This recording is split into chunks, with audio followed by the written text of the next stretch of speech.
Our first task today will be looking at the sine law again, and then we're moving on. So to recap the sine law, remember the sine law, we use a non-right angle triangle. Here's a triangle with different angles and sides already put on it. Now because we know angle C and the side directly across from C, we can use the sine law. So here's the sine law. Now it's a matter of substituting everything in.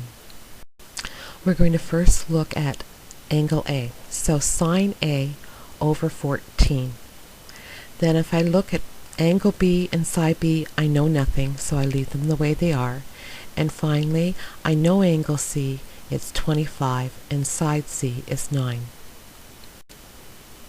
Now because I don't know anything about B, I'm going to stroke it off.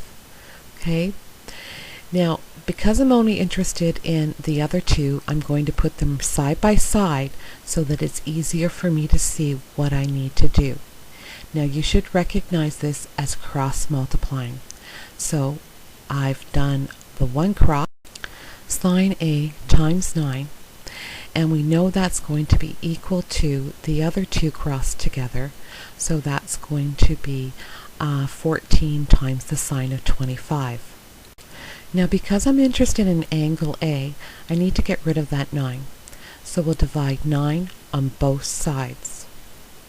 And when we do that, the 9's cross out, and I'm going to be left with sine of A is going to equal, using my calculator, decimal 6574.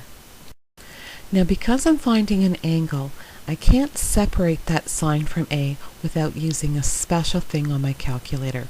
Remember that second function. When I do that second function, I end up that angle A is going to be approximately 41.1 degree.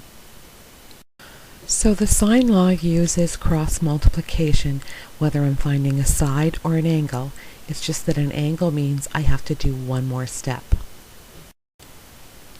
You are now going to practice a couple questions before we move on to the next part of today's lesson.